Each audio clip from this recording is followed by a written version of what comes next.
So for example, the first thing that we'll have is that we're going to have now a Link mobile application coming with the phone that you can actually acquire for free from the marketplace and being able to access to your Link services, whether they are on-premise using your private cloud or your public cloud using Windows Office 365. So you see, this is the new Link client that we're showing for the first time today. Here I can see my own photograph. I can change my status update. As you can see, showing me that I'm out of Office. But it's also showing me my status, and I can change that anytime that I want. If I swipe to the side, I can see here all my list of contacts. And as you can see, it's showing me the groups that I have on my Link application on my PC are replicated down here into my mobile client. So I see exactly the same thing that I see on my PC.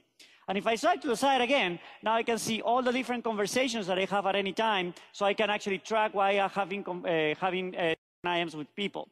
So what I want to do is I want to start working with a group of people that have been working on a particular project that is really hot right now that is called this Profits Project.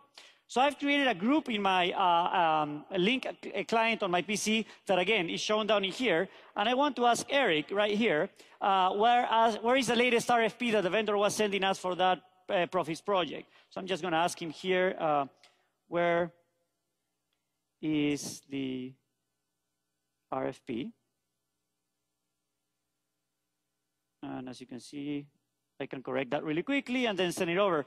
So now we're using the secure linked IM system to communicate with my work colleagues, and I can have access to all that information at any time. I can have access to them, search for them, see what their availability is, and many more other things that we're going to be announcing later on about what we can do with Link and the integration that we have with Link services, again, whether they are on-premise or they are online. So hopefully Eric is going to be seeing this IM really soon. We'll be replying.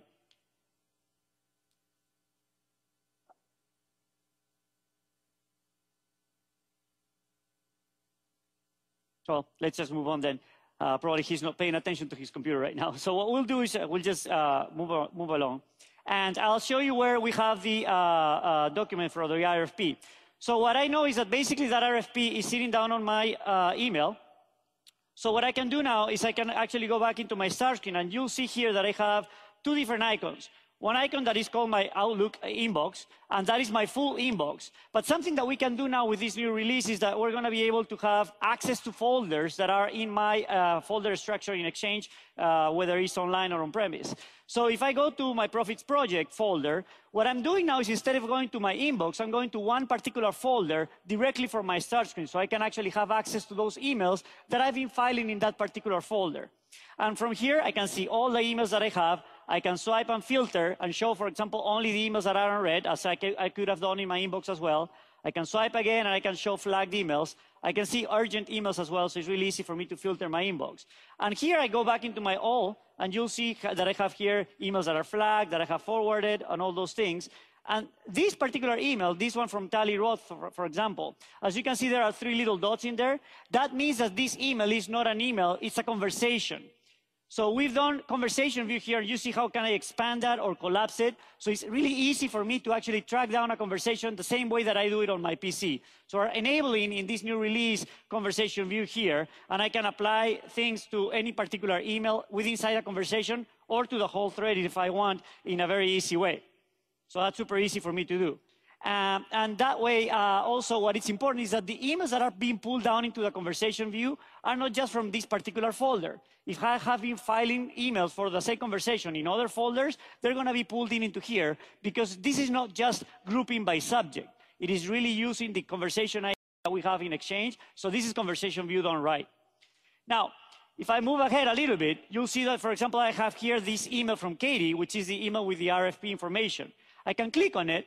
And as you can see, there is a little lock in there. That lock means that this email has been copy protected. So we fully support as well now in this new release IRM. So we're going to be able to secure emails that you couldn't actually do something with them depending on the policies that you apply to the email. So if I click on the protected message, it's actually telling me that it's marked as do not forward. So I can read the email, I can reply, but I cannot forward it to somebody else. And if I, for example, try to reply to the email, you see that the reply and reply all options are available, but the forward option is dim, so I cannot do anything about it. That way, we are securing information inside the enterprise, and you cannot have data leakage outside of the organization, even from your phone. Now, this email is not just about, it's not just letting me actually look at the information, but it's also having information to connect me and to let me go into SharePoint Online Services. So that's the last part of the demo, where I show you also how we can connect into SharePoint Online Services living in Office 365 public cloud. So if I click on the link, what is happening is that instead of going into SharePoint on-premise, it's actually going to Office 365, and it's showing me the list of documents that I have in that particular shared folder directly here from my phone. And what I can do is I can actually open up that Word document, and the document, again, is being opened from the cloud down here into my phone. I can check into the summary. I can see, for example, that I have a comment down here in the total cost. And something that I can do is I can say that I want to edit this thing. And I can add a comment here. Since we're trying to improve profits here, what I can do is I can actually ask the team to go back into the vendor and ask for a discount. So I can actually write that down. And then I can select this. And instead of writing down into it, I can actually just enter a comment and say, ask for discount. There you go. I checked anywhere else, and there you see my comment is right there. So I can look at it at any time. And if I click back and back here, it's going to ask me if I want to save the document. I'll just say yes. And what is happening now is that the document is saved back into the SharePoint server in the online Office 365 service. So everybody else on the team who has access to that same online service will have access to the latest version of the document. So with this, we're just giving you a small peek of what we can do with the next release of Windows Phone, codename Mango, that we're going to be releasing later this year. And we're very excited about it. Hopefully you guys are too. This is just a little bit. There's many more things that we're going to be having in that release. And looking forward for you guys to looking at it. Thank you very much.